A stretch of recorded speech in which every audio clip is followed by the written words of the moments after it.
कथित वैक्सीन घोटाले के खिलाफ अकाली दल वालों सेहत मंत्री बलवीर संधू की रिहाइश के अगे धरना देने तो बाद पुलिस वालों कोरोना नियमों की उलंघना नूं लैके अकाली लीडरां के खिलाफ दर्ज किए मुकदमिਆਂ संबंधी अकाली दल के मुख बुलारे डॉक्टर दलजीत सिंह चीमा ने बोलते हुए कहा है कि अकाली दल के खिलाफ मुख मंत्री भावें एक छड्ड 1000 परचे दर्ज करवा लए परंतु अकाली दल भ्रिष्टाचार के खिलाफ आवाज़ चुकता रहेगा।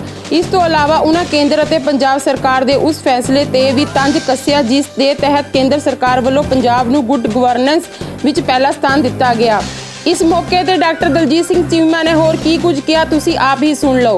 पीटीवी चैनल लई रूपनगर तो सज्जन सिंह सैनी की विशेष रिपोर्ट।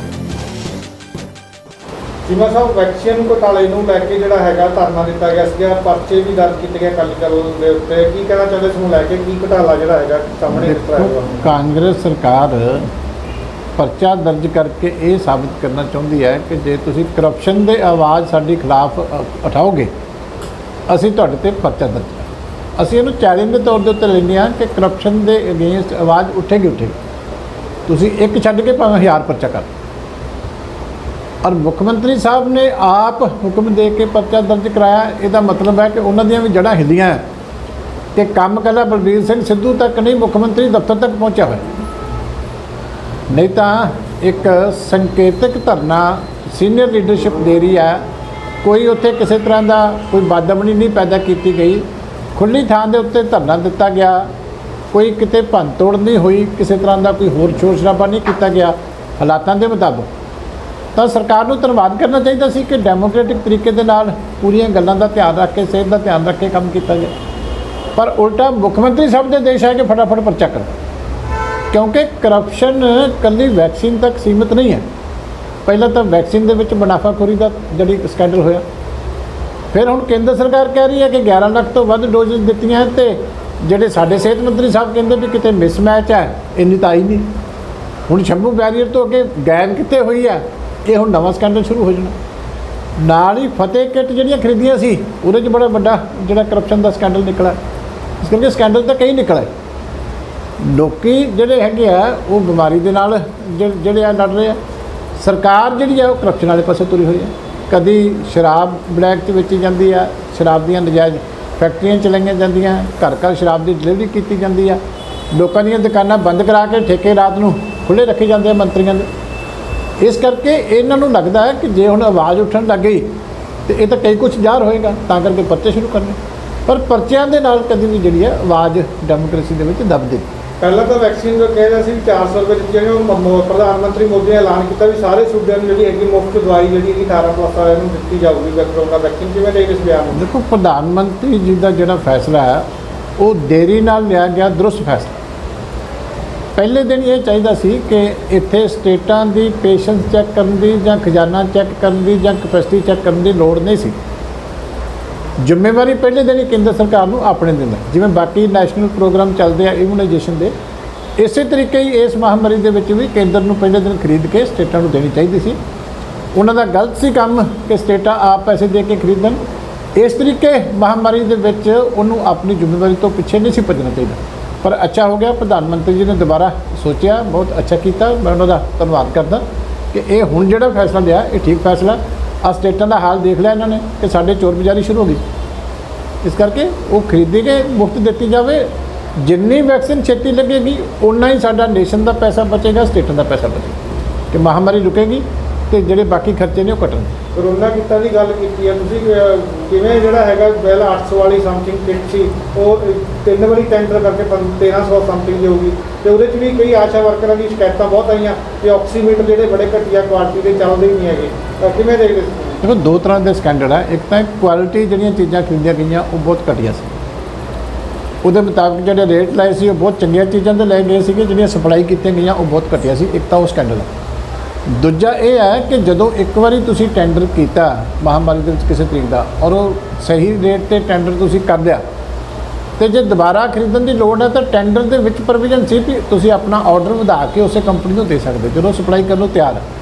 फिर तुसी जानबुझ के 10 दिनों बाद कंपनियां चेंज करके हर वारी रेट वधा रहे हो, तो किते ना किते पैसे का लैन देन वध रहा, तुहानूं लालच जाग पिया कि जे दूजी कंपनी सानूं वध पैसा दिंदी है भ्रिष्टाचार दे विच, तुसी फिर टेंडर ला लिया, तीजे री फिर ला लिया, चौथे री फिर ला लिया, ये सारा कुछ बैलाफाइड।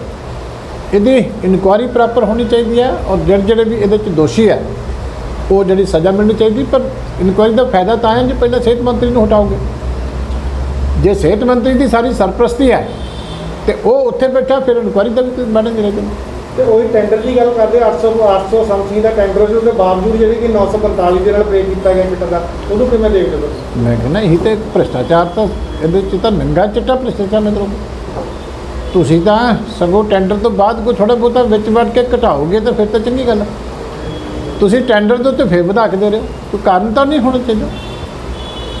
ਜਿਵੇਂ ਸਾਹਿਬ ਇਹ ਵੀ ਚਰਚਾ ਹੁਣ ਛਿੜ ਗਈ ਹੈ ਵੀ ਕਰੋਨਾ ਕਿੱਟਾਂ ਜਿਹੜੀਆਂ ਹੈਗੀਆਂ ਸਾਰੇ ਲੋਕਾਂ ਨੂੰ ਨਹੀਂ ਪਹੁੰਚੀਆਂ, ਲੋਕਾਂ ਦੇ ਤੱਕ ਕਿਤੇ ਨਾ ਕਿਤੇ ਉਹਦੇ 'ਚ ਵੀ ਲੋਕ ਆਵਾਜ਼ ਚੁੱਕ ਰਹੇ ਵੀ ਇਹਦੀ ਵੀ ਜਾਂਚ ਹੋਣੀ ਚਾਹੀਦੀ ਆ। ਮੈਂ ਕਿਹਾ ਜੀ ਵੈਕਸੀਨ ਕੇਂਦਰ ਕਹਿ ਰਿਹਾ 11 ਲੱਖ ਤੋਂ ਵੱਧ ਗਈ ਹੈ ਤੇ ਸਾਡਾ ਸਿਹਤ ਮੰਤਰੀ ਕਹਿੰਦਾ ਜੀ ਮਿਸਮੈਚ ਹੈ, ਇੰਨੀ ਆਈ ਨਹੀਂ। ਜੇ ਉਹਦੇ 'ਚ ਇੰਨੀ ਗੜਬੜ ਹੈ ਜਿਹੜੀ ਇੱਕ ਸਰਕਾਰ ਤੋਂ ਦੂਜੀ ਸਰਕਾਰ ਤੱਕ ਲੈਣ ਵਾਲੀ, ਤੇ ਇਹ ਤਾਂ ਇਹਨਾਂ ਦੇ ਆਪੋ 'ਚ ਹੀ ਵੰਡਣਾ ਸੀ। ਇਸ ਕਰਕੇ ਸਾਰੀਆਂ ਚੀਜ਼ਾਂ ਦੀ ਤਹਿ ਤੱਕ ਜਾਣ ਦੀ ਲੋੜ ਹੈ, ਕਿਉਂਕਿ ਜਦੋਂ ਇੰਨੇ ਬੇਈਮਾਨ ਸਾਬਤ ਹੋ ਜਾਣ ਹੁਕਮਰਾਨ ਤੇ ਅਫਸਰ, ਤੇ ਫਿਰ ਬਾਕੀ ਕੀ ਰਹਿ ਜਾਂਦਾ? ਫਿਰ ਹਰ ਗੱਲ ਸ਼ੱਕ ਦੇ ਘੇਰੇ ਵਿੱਚ ਆਉਂਦੀ ਹੈ। ਹਰ ਪਾਸੇ ਜਾਂਚ ਹੋਣੀ ਚਾਹੀਦੀ। ਤੇ ਕੱਲ੍ਹ ਮੁੱਖ ਮੰਤਰੀ ਸਾਹਿਬ ਨੇ ਇੱਕ ਨਵੇਂ ਜ਼ਿਲ੍ਹੇ ਦਾ ਉਦਘਾਟਨ ਕੀਤਾ ਇਹਦਾ ਮਲੇਰਕੋਟਲਾ ਨੂੰ ਲੈ ਕੇ, ਕਿਵੇਂ ਦੇਖਦੇ ਹੋ ਜਿਹੜਾ ਹੈਗਾ ਸਿਸਟਮ ਕਿਵੇਂ ਚੱਲੂਗਾ? ਪਹਿਲੇ ਕਹਿੰਦੇ ਖਜ਼ਾਨਾ ਖਾਲੀ ਹੈ ਤੇ ਉੱਥੇ ਜਿਹੜੀਆਂ ਸਹੂਲਤਾਂ ਮਿਲਣ ਵਾਲੀਆਂ ਨੇ ਉਹਦੀਆਂ। ਦੇਖੋ ਗੱਲ ਇਹ ਹੈ ਕਿ ਮਲੇਰਕੋਟਲੇ ਦੀ ਇਤਿਹਾਸਕ ਮਹੱਤਤਾ ਬਹੁਤ ਵੱਡੀ ਹੈ। ਉਸ ਐਂਗਲ ਤੋਂ ਉਹਨੂੰ ਜ਼ਿਲ੍ਹੇ ਦਾ ਦਰਜਾ ਦਿੱਤਾ ਜਾਵੇ, ਸਾਨੂੰ ਕੋਈ ਇਤਰਾਜ਼ ਨਹੀਂ। ਪਰ ਇਕੱਲਾ ਅੱਖਾਂ ਘੱਟਾ ਪਾਉਣ ਦਾ ਫਾਇਦਾ ਕੋਈ ਨਹੀਂ, ਕਿਉਂਕਿ ਇੱਕ ਤਾਂ ਸੈਂਸਸ ਦਾ ਜਿਹੜਾ ਟਾਈਮ ਚੱਲਦਾ ਪਿਆ ਉਹਦੇ ਵਿੱਚ ਤੁਸੀਂ ਜ਼ਿਲ੍ਹਿਆਂ ਦੀਆਂ ਬਾਉਂਡਰੀ ਚੇਂਜ ਨਹੀਂ ਕਰ ਸਕਦੇ। ਜਦੋਂ ਵੀ ਜਨਗਣਨਾ ਸ਼ੁਰੂ ਹੁੰਦੀ ਹੈ ਤੇ ਸਾਰੇ ਐਡਮਿਨਿਸਟ੍ਰੇਟਿਵ ਯੂਨਿਟ ਜਿਹੜੇ ਆ ਉਹ ਬਲਾਕ ਹੋ ਜਾਂਦੇ ਆ। ਜਿੱਥੇ ਡਿਸਟ੍ਰਿਕਟ ਦੀ ਬਾਉਂਡਰੀ ਹੈ ਉਹ ਨਹੀਂ ਚੇਂਜ ਹੋ ਸਕਦੀ, ਜਿੱਥੇ ਬਲਾਕ ਦੀ ਬਾਉਂਡਰੀ ਹੈ ਉਹ ਨਹੀਂ ਚੇਂਜ ਹੋ ਸਕਦੀ। ਤੇ ਫਿਰ ਇਹਨਾਂ ਹਾਲਾਤਾਂ 'ਚ ਜਦੋਂ ਸੈਂਸਸ ਦਾ ਆਰਡਰ ਹੋਇਆ ਤੇ ਤੁਸੀਂ ਜ਼ਿਲ੍ਹੇ ਦਾ ਨਾ ਤਾਂ ਸਾਈਜ਼ ਵਧਾ ਸਕਦੇ ਹੋ, ਨਾ ਕੋਈ ਤਹਿਸੀਲ ਐਡ ਕਰ ਸਕਦੇ ਹੋ, ਫਿਰ ਡਰਾਮਾ ਹੀ ਹੋ ਗਿਆ। ਜੇ ਨਵੀਂ ਕੋਈ ਤਹਿਸੀਲ ਨਹੀਂ ਐਡ ਹੋਣੀ, ਉਹਨੂੰ ਪੂਰਾ ਰੈਵਨਿਊ ਦੇ ਤੌਰ ਦੇ ਉੱਤੇ ਸੈਲਫ ਸਫੀਸ਼ੀਐਂਟ ਨਹੀਂ ਬਣਨਾ, ਤੇ ਫਿਰ ਉਹ ਜ਼ਿਲ੍ਹਾ ਤਾਂ ਕੌਣ ਦੂਜਿਆਂ ਨੇ, ਫਿਰ ਤਾਂ ਤੁਸੀਂ ਨਾਮ ਹੀ ਦਿੱਤਾ ਜ਼ਿਲ੍ਹੇ ਦਾ ਬਕਾਇਦਾ ਤੌਰ ਤੇ ਉੱਤੇ ਹੋ ਹੀ ਰਿਹਾ। ਉਹ ਤਾਂ ਫਿਰ ਤੁਸੀਂ ਸਟੇਟ ਦਾ ਫਾਈਨੈਂਸ਼ੀਅਲ ਬਰਡਨ ਹੀ ਵਧਾਇਆ ਕਿ ਤੁਸੀਂ ਐਡਮਿਨਿਸਟ੍ਰੇਟਿਵ ਬਰਡਨ ਹੋਰ ਪਾੜਿਆ ਸਟੇਟ ਦੇ ਉੱਤੇ, ਤੇ ਉਹੀ ਕੰਮ ਜਿਹੜਾ ਅੱਗੇ ਉੱਥੇ ਐਸਟੀਐਮ ਕਰਦਾ ਸੀ ਉਹ ਡੀਸੀ ਕਰਿਆ ਕਰੂਗਾ। ਉਹਨਾਂ ਦੇ ਟਾਈਮ ਨੂੰ ਵੀ ਤੁਸੀਂ ਅੰਡਰ ਯੂਟਿਲਾਈਜ਼ ਕਰ ਰਹੇ ਹੋ। ਫਿਰ ਜੇ ਤਾਂ ਜਿਹੜਾ ਬਣਾਉਣਾ ਤਾਂ ਇੱਕ ਉਹੋ ਜਿਹੀ ਇਕਾਈ ਬਣਾਉਣੀ ਚਾਹੀਦੀ ਹੈ ਪੂਰੀ, ਜਿਹਦਾ ਪਬਲਿਕ ਨੂੰ ਵੀ ਫਾਇਦਾ। ਤੇ ਹੋਰ ਤਹਿਸੀਲਾਂ ਜਿਹੜੀਆਂ ਲੋਕੀ ਉਹਦੇ 'ਚ ਜਾ ਸਕਦੀਆਂ, ਉਹਦੇ ਫੈਸਲੇ ਕਰਨੇ ਚਾਹੀਦੇ, ਪਰ ਉਹ ਨਹੀਂ ਕੀਤੇ ਗਏ। ਸਿਰਫ ਉਹੀ ਪੁਰਾਣਾ ਏਰੀਆ ਜਿਹੜੀ ਤਹਿਸੀਲ ਹੈ ਉਸੇ ਏਰੀਏ ਨੂੰ ਹੀ ਜਿਹੜਾ ਦੁਬਾਰਾ ਕਰਕੇ ਤੁਸੀਂ ਫਾਈਨਲ ਕਰ ਦਿੱਤਾ। ਉੱਥੋਂ ਲੱਗਦਾ ਕਿ ਕੋਈ ਨਵੀਂ ਚੀਜ਼ ਉਹਦੇ 'ਚ ਨਜ਼ਰ ਆਉਂਦੀ ਨਹੀਂ। ਰਹੇ ਹੋ ਪੰਜਾਬ ਜਿਸ ਤਰ੍ਹਾਂ ਜਿਹੜਾ ਸਿੰਗਲਾ ਜੀ ਦੀ ਇੰਟਰਵਿਊ ਆਈ ਸੀ, ਉਹਦੇ ਪਹਿਲੇ ਨੰਬਰ 'ਤੇ ਆਇਆ, ਜਿਹੜਾ ਹੈਗਾ ਬਹੁਤ ਵਧੀਆ ਸੀ, ਜਿਹੜਾ ਹੈਗਾ ਸਕੂਲ ਐਜੂਕੇਸ਼ਨ ਦੇ ਵਿੱਚ ਕੰਮ ਕੀਤਾ ਪੰਜਾਬ ਸਰਕਾਰ ਨੇ। ਦੇਖੋ ਸਿੱਖਿਆ ਮੰਤਰੀ ਸਾਹਿਬ ਨੂੰ ਮੈਂ ਪੁੱਛਣਾ ਚਾਹੁੰਦਾ, ਔਰ ਕੇਂਦਰ ਦੀ ਸਰਕਾਰ ਨੂੰ ਵੀ ਜਿਨ੍ਹਾਂ ਨੇ ਰਿਪੋਰਟ ਉਹ ਜਾਰੀ ਕੀਤੀ ਹੈ ਉਹਨਾਂ ਨੂੰ ਪੁੱਛਣਾ ਚਾਹੁੰਦਾ ਕਿ ਸਿੱਖਿਆ ਦੇ ਵਿੱਚ ਸਾਡਾ ਮੇਨ ਫੋਕਸ ਹੁੰਦਾ ਹੈ ਕਿ ਬੱਚਿਆਂ ਦਾ ਰਿਜ਼ਲਟ ਕੀ ਆਉਂਦਾ, ਕਿਉਂਕਿ ਐਂਡ ਪ੍ਰੋਡਕਟ ਐਜੂਕੇਸ਼ਨ ਦੇ ਵਿੱਚ ਇੱਕੋ ਗੱਲ ਦੇ ਉੱਤੇ ਜ਼ੋਰ ਦਿੱਤਾ ਜਾਂਦਾ ਹੈ ਕਿ ਬੱਚਿਆਂ ਦੀ ਕੁਆਲਿਟੀ ਆਫ ਐਜੂਕੇਸ਼ਨ ਕੀ ਹੈ। ਹੁਣ ਤੁਸੀਂ ਕੁਆਲਿਟੀ ਆਫ ਐਜੂਕੇਸ਼ਨ ਦੇ ਨੰਬਰ ਤਾਂ ਕੇਂਦਰ ਸਰਕਾਰ ਨੇ ਇਹਦੇ 'ਚ ਰੱਖੇ ਆ 180, ਔਰ ਗਵਰਨੈਂਸ ਜਿਹੜੇ ਪ੍ਰਸ਼ਾਸਨਿਕ ਕੰਮਾਂ ਦੇ ਨੰਬਰ ਰੱਖੇ ਆ 360। ਹੁਣ ਸਾਡੀ ਜਿਹੜੀ ਇਹ ਸਰਕਾਰ ਹੈ, ਇਹ ਗਵਰਨੈਂਸ ਦੇ ਵਿੱਚ ਤਾਂ ਨੰਬਰ 1 ਲੈ ਗਈ, ਤੇ ਜਿਹੜੇ ਬੱਚਿਆਂ ਦੀ ਕੁਆਲਿਟੀ ਐਜੂਕੇਸ਼ਨ ਦੀ ਕੀ ਹੈ ਉਹਦੇ 'ਚ ਦੇਸ਼ ਦੇ 27ਵੇਂ ਨੰਬਰ ਤੇ ਪਹੁੰਚ ਗਈ, ਜਿਹੜੇ ਕਿ ਅਸੀਂ ਦੂਜੇ ਨੰਬਰ ਤੇ ਹੁੰਦੇ ਸੀ। ਹੁਣ ਤੁਸੀਂ ਦੱਸੋ ਵੀ ਅਸੀਂ ਖੱਟਿਆ ਕਿ ਗਵਾਇਆ? ਅਫਸਰਾਂ ਨੇ ਝੂਠੇ ਡਾਟੇ ਪੇਸ਼ ਕਰਕੇ ਆਪਣੇ ਨੰਬਰ ਬਣਾ ਲਏ ਕਿ ਅਸੀਂ ਬੱਚਿਆਂ ਦੀ ਗਿਣਤੀ ਵਧਾ ਲਈ। ਹਾਲਾਂਕਿ ਗਿਣਤੀ ਕਿੱਦਾਂ ਵੱਧਦੀ ਸਾਨੂੰ ਪਤਾ, ਪ੍ਰਾਈਵੇਟ ਬੱਚਿਆਂ ਨੂੰ ਧੱਕੇ ਨਾਲ ਤੁਸੀਂ ਦਾਖਲੇ ਸਰਕਾਰੀ 'ਚ ਸ਼ੋਅ ਕਰ ਰਹੇ ਹੋ। ਜੇ ਪੋਸਟਾਂ ਖਾਲੀ ਹੁੰਦੀਆਂ ਤੇ ਤੁਸੀਂ ਖਾਲੀ ਸ਼ੋਅ ਕਰਨ ਦੀ ਬਜਾਏ ਪੋਸਟਾਂ ਖਤਮ ਕਰੀ ਜਾ ਰਹੇ ਹੋ, ਤੇ ਇਹ ਸ਼ੋਅ ਕਰ ਦਿਓ ਕਿ ਅਸੀਂ ਖਾਲੀ ਹੈ। ਮਾਸਟਰਾਂ ਨੂੰ ਡੰਡਾ ਚਾੜ ਦਿਓ ਕਿ ਪੈਸੇ ਇਕੱਠੇ ਕਰਕੇ ਸਕੂਲ ਦੀ ਕੰਧਾਂ ਕਲੀ ਕਰਾ ਦਿਓ, ਤੇ ਤੁਸੀਂ ਕਹਿੰਦੇ ਸਮਾਰਟ ਸਕੂਲ ਬਣਾਤਾ। ਤੁਸੀਂ ਪ੍ਰੀ ਪ੍ਰਾਇਮਰੀ ਕਲਾਸਿਸ ਦੀ ਰਿਪੋਰਟ ਭੇਜ ਦਿੱਤੀ ਕਿ ਅਸੀਂ ਸ਼ੁਰੂ ਕਰ ਦਿੱਤੀਆਂ ਸਾਰੇ ਪੰਜਾਬ ਦੇ ਵਿੱਚ, ਤੇ ਇੱਕ ਵੀ ਤੁਸੀਂ ਪ੍ਰੀ ਪ੍ਰਾਇਮਰੀ ਟੀਚਰ ਹਾਲੇ ਤੱਕ ਭਰਤੀ ਨਹੀਂ ਕੀਤਾ, ਤੇ ਚੱਲ ਕਿਵੇਂ ਰਿਹਾ? ਤੁਸੀਂ ਅੰਗਰੇਜ਼ੀ ਮੀਡੀਅਮ ਦੇ ਕਹਿਤਾ 550 ਸਕੂਲ ਸ਼ੁਰੂ ਕਰ ਦਿੱਤੇ ਆ, ਤੇ ਤੁਸੀਂ ਇੱਕ ਵੀ ਅੰਗਰੇਜ਼ੀ ਦਾ ਮੀਡੀਅਮ ਦਾ ਭਰਤੀ ਡਾਕਟਰ ਜਿਹੜਾ ਮਾਸਟਰ ਨਹੀਂ ਭਰਤੀ ਕੀਤਾ। ਤੇ ਸਕੂਲ 'ਚ ਜਾ ਕੇ ਮੈਨੂੰ ਦੇਖਣ ਦੀ ਲੋੜ ਨਹੀਂ ਵੀ ਕਿੰਨੇ ਅੰਗਰੇਜ਼ੀ ਮੀਡੀਅਮ ਸ਼ੁਰੂ ਹੋ ਗਿਆ। ਪੜ੍ਹਾਉਣਾ ਤਾਂ ਮਾਸਟਰਾਂ ਨੇ ਸੀ ਨਾ ਤਾਂ ਅਫਸਰਾਂ ਨੇ ਪੜ੍ਹਾਉਣਾ, ਤੇ ਨਾ ਮਿਨਿਸਟਰ ਨੇ ਪੜ੍ਹਾਉਣਾ। ਜਾਂ ਤਾਂ ਗਿਣਤੀ ਦੱਸੋ ਕਿ ਕਿੰਨੇ ਤੁਸੀਂ ਇੰਗਲਿਸ਼ ਦੇ ਮਾਸਟਰ ਭਰਤੀ ਕੀਤੇ ਤਾਂ ਜੋ ਮੈਂ ਪਤਾ ਲੱਗੇ ਵੀ ਸਕੂਲਾਂ ਦਾ ਸਟੈਂਡਰਡ ਬਦਲਿਆ। ਕਿੰਨੇ ਤੁਸੀਂ ਪ੍ਰੀ ਪ੍ਰਾਇਮਰੀ ਟੀਚਰ ਭਰਤੀ ਕੀਤੇ ਕੁਝ ਪਤਾ ਲੱਗੇ ਤਾਂ ਹੀ। ਇਨਫਰਾਸਟ੍ਰਕਚਰ ਜਿਹੜਾ ਉਹ ਸਾਡੀ ਸਰਕਾਰ ਬਣੀ ਦੇਸ਼ 'ਚ ਸਭ ਤੋਂ ਬੈਸਟ ਉਦੋਂ ਹੀ ਡਿਕਲੇਅਰ ਹੋ ਗਿਆ ਸੀ। 10 ਸਾਲਾਂ 'ਚ ਜਿੰਨੇ ਅਸੀਂ ਕਮਰੇ ਫਰਨੀਚਰ ਬਣਾਤਾ ਸੀ ਉਹ ਸਾਡੇ ਵੇਲੇ ਦੇ ਦੇਸ਼ ਦੇ ਵਿੱਚ ਨੰਬਰ 1 ਤੇ ਆ, ਤੇ ਸਾਡੀ ਕੁਆਲਿਟੀ ਐਜੂਕੇਸ਼ਨ ਵੀ ਬਹੁਤ ਉੱਪਰ ਸੀ।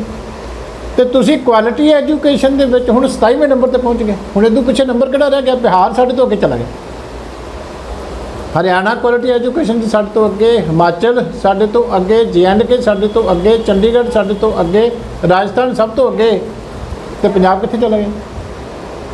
ਹੁਣ ਮੈਂ ਸਿੰਗਲਾ ਸਾਹਿਬ ਨੂੰ ਵਧਾਈ ਦਿਆਂ ਕਿ ਅਫਸੋਸ ਕਰਾਂ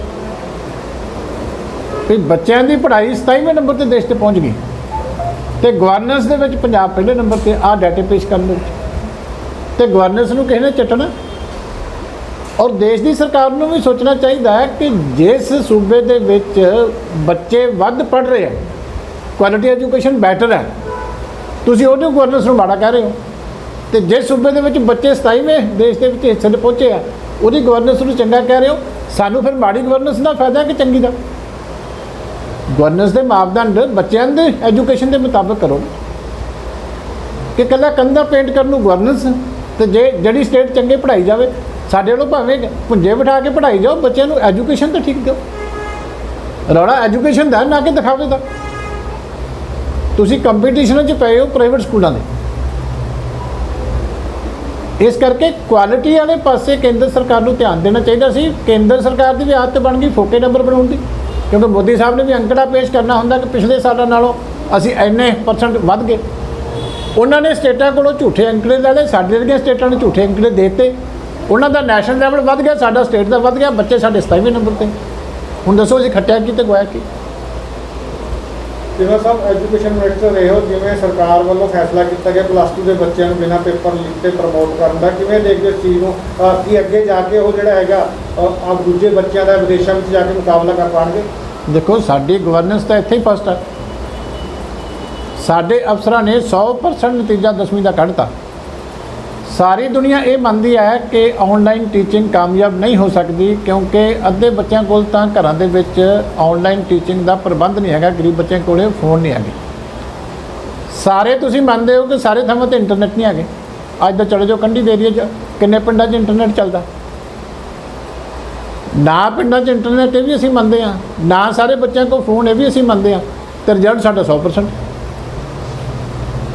ਫਿਰ ਇਹ ਗੁੱਡ ਗਵਰਨੈਂਸ ਹੀ ਹੋਈ ਨਾ। ਹੁਣ ਅੱਗੇ ਅਸੀਂ ਕਹਿੰਦੇ ਸੀ ਜਾਲੀ ਡਾਟਾ, ਹੁਣ ਅਸੀਂ ਕਹਿੰਦੇ ਗੁੱਡ ਗਵਰਨੈਂਸ। ਇਹ ਅਸੀਂ ਇੰਨੀ ਅੱਛੀ ਗੁੱਡ ਗਵਰਨੈਂਸ ਕਰਤੀ ਕਿ ਅਸੀਂ 100% ਨਤੀਜਾ ਕੱਢ ਕੇ ਸਾਰਿਆਂ ਨੂੰ ਖੁਸ਼ ਕਰਤਾ ਕਿ ਸਾਰੇ ਪੱਪੂ ਪਾਸ ਹੋ ਗਏ। ਤੇ ਕੱਲ੍ਹ ਨੂੰ ਹੁਣ ਜਦੋਂ ਮੁਕਾਬਲੇ ਹੋਣਗੇ ਤਾਂ ਕਿੱਥੇ ਜਾਣਗੇ? ਇਹੀ ਹੁਣ ਇਹਨਾਂ ਨੂੰ 12ਵੀਂ ਦਾ ਦੇ ਦਿਓ ਇਹਨਾਂ ਨੇ ਫਿਰ, ਕਿਉਂਕਿ ਇਹਨਾਂ ਦਾ ਮਤਲਬ ਤੇ ਹੈ ਕਿ ਅਸੀਂ ਤਾਂ ਇਸ਼ਤਿਹਾਰ ਦੇਣਾ ਅਖਬਾਰ ਦੇ ਵਿੱਚ, ਉਹ ਸਾਡਾ 100% ਹੋ। ਪਰ ਮਾਂ ਪਿਓ ਕੱਲ੍ਹ ਨੂੰ ਕਿੱਥੇ ਜਾਣਗੇ ਉਹਨਾਂ ਬੱਚਿਆਂ ਨੂੰ ਲੈ ਕੇ? ਉਹਨਾਂ ਦੇ ਤਾਂ ਬੱਚੇ ਆ, ਜੇ ਉਹਨਾਂ ਦੇ ਪੱਲੇ ਕੁਛ ਨਹੀਂ ਹੋਊਗਾ ਜ਼ਿੰਦਗੀ 'ਚ, ਉਹਨਾਂ ਨੇ ਬਾਹਰਲੇ ਦੇਸ਼ਾਂ 'ਚ ਜਾਣਾ, ਬਾਕੀ ਥਾਵਾਂ 'ਤੇ ਜਾਣਾ, ਮੁਕਾਬਲਾ ਕਿਹਦੇ ਨਾਲ ਕਰਨਾ? ਇੱਥੇ ਸੋਚਣਾ ਪਏਗਾ। ਚੀਮਾ ਸਾਹਿਬ, ਇੱਕ ਗੁੱਡ ਗਵਰਨੈਂਸ ਦੇ ਵਿੱਚ ਪੰਜਾਬ ਨੂੰ ਪਹਿਲਾ ਨੰਬਰ ਦਿੱਤਾ ਕੇਂਦਰ ਵੱਲੋਂ, ਕਿਵੇਂ ਦੇਖਦੇ ਇਸ ਚੀਜ਼ ਨੂੰ? ਦੇਖੋ, ਗੱਲ ਇਹ ਹੈ ਕਿ ਜਿਹੜੀ ਗੁੱਡ ਗਵਰਨੈਂਸ ਹੈ ਉਹਦੇ ਮਾਇਨੇ ਜਿਹੜੇ ਆ, ਮੈਨੂੰ ਲੱਗਦਾ ਹੈ ਕਿ ਹੁਣ ਬਦਲਣੇ ਪੈਣੇ। ਜੇ ਤਾਂ ਜਾਲਸਾਜ਼ੀ ਗੁੱਡ ਗਵਰਨੈਂਸ ਹੈ, ਕਵਰ ਅਪ ਕਰਨਾ ਚੀਜ਼ਾਂ ਦਾ ਗੁੱਡ ਗਵਰਨੈਂਸ ਹੈ, ਤੇ ਫਿਰ ਤਾਂ ਵਾਕਿਆ ਹੀ ਸਾਡੀ ਪੰਜਾਬ ਦੀ ਸਰਕਾਰ ਜਿਹੜੀ ਹੈ ਉਹ ਗੁੱਡ ਗਵਰਨੈਂਸ ਉਹਨੂੰ ਕਹੀ ਜਾ ਸਕਦੀ ਹੈ। ਪਰ ਜੇ ਤੁਸੀਂ ਜਾਲਸਾਜ਼ੀ ਕਰਕੇ, ਫਿਗਰਾਂ ਨੂੰ ਫਰਜ਼ ਕਰਕੇ, ਜਾਲੀ ਡਾਟੇ ਪੇਸ਼ ਕਰਕੇ ਇਹ ਅਵਾਰਡ ਹਾਸਲ ਕਰਦੇ ਹੋ, ਤੇ ਸਟੇਟ ਵਾਸਤੇ ਇਹੋ ਜਿਹੀ ਗੁੱਡ ਗਵਰਨੈਂਸ ਇਨ ਦਾ ਲੌਂਗ ਰਨ ਬਹੁਤ ਖਤਰਨਾਕ ਹੋ ਸਕਦੀ। ਹੁਣ ਐਜੂਕੇਸ਼ਨ ਦੇ ਵੀ ਅੰਕੜੇ ਛਪੇ ਆ, ਉਹਦੇ 'ਚ ਵੀ ਗਵਰਨੈਂਸ ਤਾਂ ਪੂਰੀ ਗੁੱਡ ਆ, ਪਰ ਬੱਚਿਆਂ ਦਾ ਪੜ੍ਹਾਈ ਦੇ ਵਿੱਚ ਨੰਬਰ ਜਿਹੜਾ ਸੀ ਸਾਡਾ ਦੇਸ਼ ਦੇ ਵਿੱਚ ਉਹ 27ਵੇਂ ਨੰਬਰ ਦੇ ਉੱਤੇ ਪਹੁੰਚ ਗਿਆ। ਹੁਣ ਦੱਸੋ ਇਹ ਗੁੱਡ ਗਵਰਨੈਂਸ ਹੈ? ਜਿਨ੍ਹਾਂ ਸਟੇਟਾਂ ਦੀ ਗਵਰਨੈਂਸ ਮਾੜੀ ਸੀ ਉਹਨਾਂ ਦੇ ਬੱਚੇ ਮੋਹਰੀਆਂ ਕਤਾਰਾਂ 'ਚ। ਹੁਣ ਉਹ ਗਵਰਨੈਂਸ ਚੰਗੀ ਕਿ ਫਿਰ ਇਹਨਾਂ ਦੀ ਗੁੱਡ ਗਵਰਨੈਂਸ ਚੰਗੀ? 27ਵੇਂ ਨੰਬਰ ਦੇ ਉੱਤੇ ਪੰਜਾਬ ਵਰਗੀ ਸਟੇਟ ਐਜੂਕੇਸ਼ਨ ਦੇ ਵਿੱਚ ਬੱਚਿਆਂ ਦੀ ਪੜ੍ਹਾਈ ਦੇ ਮਿਆਰ ਦੇ ਵਿੱਚ, ਕੁਆਲਿਟੀ ਐਜੂਕੇਸ਼ਨ ਦੇ ਵਿੱਚ ਪਹੁੰਚ ਗਈ। ਹਰਿਆਣਾ ਸਾਡੇ ਤੋਂ ਅੱਗੇ, ਹਿਮਾਚਲ ਸਾਡੇ ਤੋਂ ਅੱਗੇ, JNK ਸਾਡੇ ਤੋਂ ਅੱਗੇ, ਚੰਡੀਗੜ੍ਹ ਸਾਡੇ ਤੋਂ ਅੱਗੇ, ਰਾਜਸਥਾਨ ਸਾਡੇ ਤੋਂ ਅੱਗੇ, ਬਿਹਾਰ ਵੀ ਸਾਡੇ ਤੋਂ ਅੱਗੇ। ਤੇ ਉਹ ਸਟੇਟਾਂ ਦੀ ਗਵਰਨੈਂਸ ਪੂਅਰ ਤੇ ਸਾਡੀ ਗੁੱਡ। ਹੁਣ ਮੈਨੂੰ ਨਹੀਂ ਸਮਝ ਲੱਗਦੀ ਮੈਂ ਇਹਨਾਂ ਨੂੰ ਵਧਾਈ ਦਿਆਂ ਕਿ ਅਫਸੋਸ ਕਰਾਂ। ਇੱਕ ਚਰਨਜੀਤ ਸਿੰਘ ਮੰਤਰੀ ਜਿਹੜੇ ਹੈਗੇ ਆ, ਕੈਬਨਿਟ ਮੰਤਰੀ ਕਾਂਗਰਸ ਸਰਕਾਰ ਦੇ, ਉਹਨਾਂ ਨੇ ਵਿਰੋਧ ਕੀਤਾ ਹੈ ਕਿ ਦਰਜਾ 4 ਜਿਹੜੇ ਹੈਗੇ ਮੁਲਾਜ਼ਮਾਂ ਦੀ ਕੱਚੀ ਭਰਤੀ ਸਰਕਾਰ ਕਰ ਰਹੀ, ਉਹਨਾਂ ਦਾ ਵਿਰੋਧ ਕਰਦਾ ਉਹਦੀ ਪੱਕੀ ਭਰਤੀ ਹੋਣੀ ਚਾਹੀਦੀ ਆ। ਆਪਣੀ ਸਰਕਾਰ ਦੇ ਖਿਲਾਫ ਉਹਨਾਂ ਨੇ ਜਿਹੜੀ ਹੈ ਸਟੇਟਮੈਂਟ ਦਿੱਤੀ ਹੈ ਜੀ। ਦੇਖੋ, ਚੰਨੀ ਜੀ ਨੂੰ ਮੈਂ ਬੇਨਤੀ ਕਰਦਾ ਕਿ ਸਾਨੂੰ ਤਾਂ ਪਤਾ ਵੀ ਉਹਨਾਂ ਨੂੰ ਹੁਣ ਜਿੱਥੇ ਪਹੁੰਚ ਗਏ ਇਸ ਤੋਂ ਵੱਧ ਹੋਰ ਕੋਈ ਹਾਸਲ ਨਹੀਂ ਹੋਣਾ,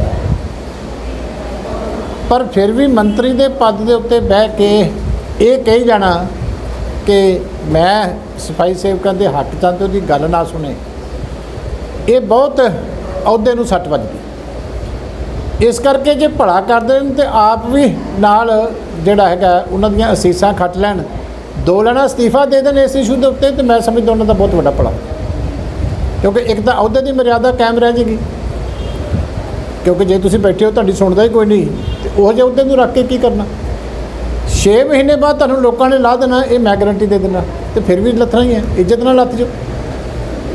ਕੋਈ 4 ਬੰਦੇ ਅਸੀਸਾਂ ਦੇਣਗੇ, ਇਸ ਕਰਕੇ ਅਸਤੀਫਾ ਦੇ ਦਿਓ ਤੇ ਹਾਲੇ ਵੀ ਚੰਗੇ ਰਹੇ।